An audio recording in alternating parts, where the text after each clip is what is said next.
Hi, Joe Kehrig with the Kehrig Real Estate Team, and this is your San Ramon Valley 2025 housing market forecast and update. One of the things that, we get asked about a lot is obviously home prices. When you look at this graph, you can see across the board, when you average these out, they're expecting approximately 3% appreciation, and I think it's going to be between 3 and 5%, which is basically what we call inflationary appreciation. Things are staying pretty stable. Now, the reason they're stable, we still have a lack of inventory, though inventory is up about 25% from last year, but the interest rates being high are tamping things down a little bit. Because remember, when the market isn't good, overall economy isn't good, interest rates go down. And obviously home prices always go up when interest rates go down. But now we've got a pretty good economy coming in, and there's a lot of confidence out there. So the Federal Reserve has talked about that they're not going to touch the interest rates probably for a while, which doesn't directly affect mortgage rates, but they do. There's a ripple effect. So right now they're hanging around 7%. Expect them maybe to go down a little bit, and we'll see that in a sec. But overall home price forecast, expected to stay pretty level, maybe 3 to 5%. You can see mortgage rate projections. Yeah, dipping down, like we're almost 7% right now. Maybe we might see 6 to 6.5. There's not very many people think we're going to get down to 5% because they think the economy is doing better. It would take something in the economy to really crash to see interest rates go down significantly. You can see here across the board, the average for 2025, Wells Fargo, MBA, Fannie Mae, all the way across, and they're all basically, 6.12 to 6.8. So, like I said, no one's predicting 5%. If you remember last year, we talked about the 3 5s. We talked about it was a year of the 5s. Interest rates going down into the 5s, 5 million home sales, and then inflation 5%. Well, inflation we probably hit 5% or close to it. So we maybe got 1, but we didn't. Interest rates actually went up last year because the economy did better. And we stayed below, because of the soft market, 5 million in sales, which you'll see down the line.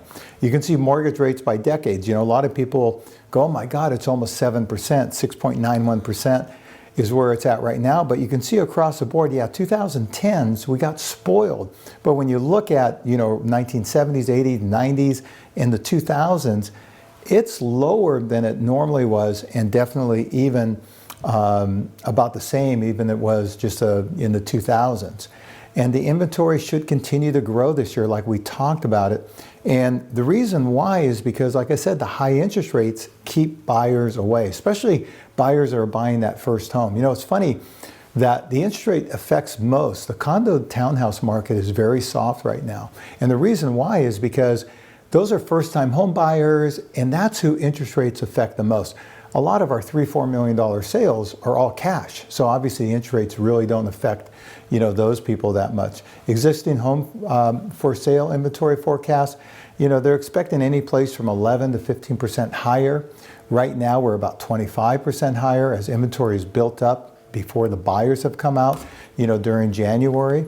And then total home sales forecasts to rise. As I mentioned before, last year, we thought there was going to be 5 million sales, and we came up short, 4.8, 4.6, and now we're expecting maybe 5.1. So when we talk about the 5s this year, I don't think we're going to see, no one thinks we're going to see the interest rates go down in the 5s. 5% appreciation we might see, and hopefully we'll see over, 5 million home sales. So it could either be 2 out of 3, 1 out of 3, or it could be 0 out of 3, as far as the home sales and the interest rates. And let's look at how the market is being affected right now, because we talked about the fact that inventory rises over this time of the year. Now it goes down at the end of the year, but what happened, it didn't really go down. It went down, but it started to go right back up because a lot of that inventory wasn't burnt off like it normally is.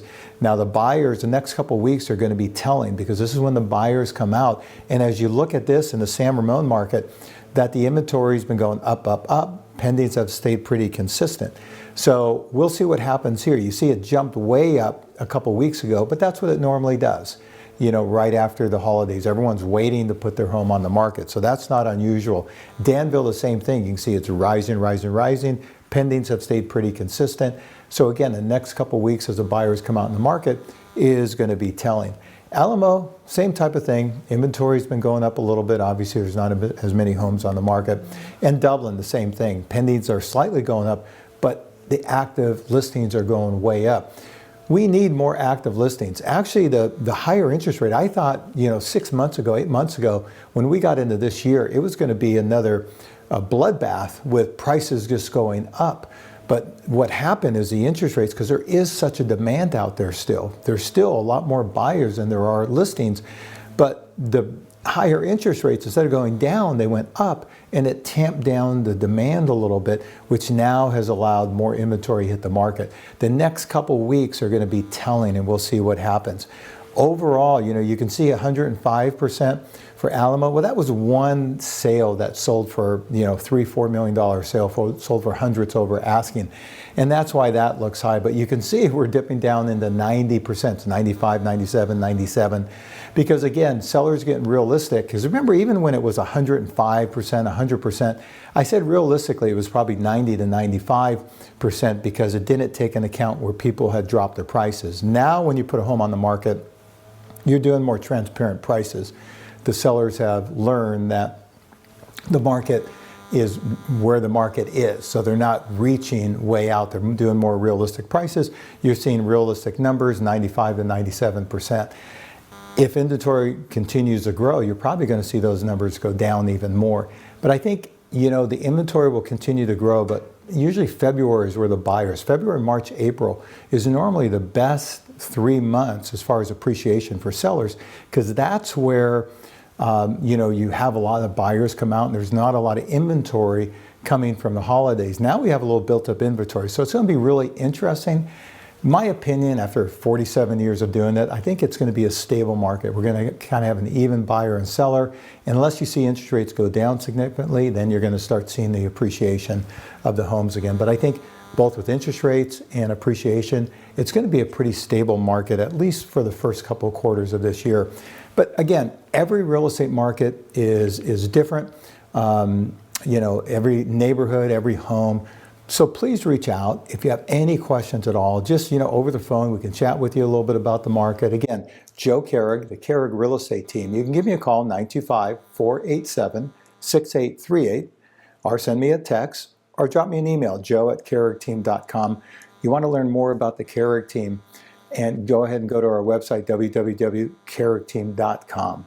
Have a great week, and make sure you tune in every week, because this is going to be a very fluid situation the next couple of months, and you really want to know what's going on with the market so you can plan what's best for you as far as staying put, deciding to move, or maybe just leasing your home out. Have a great week.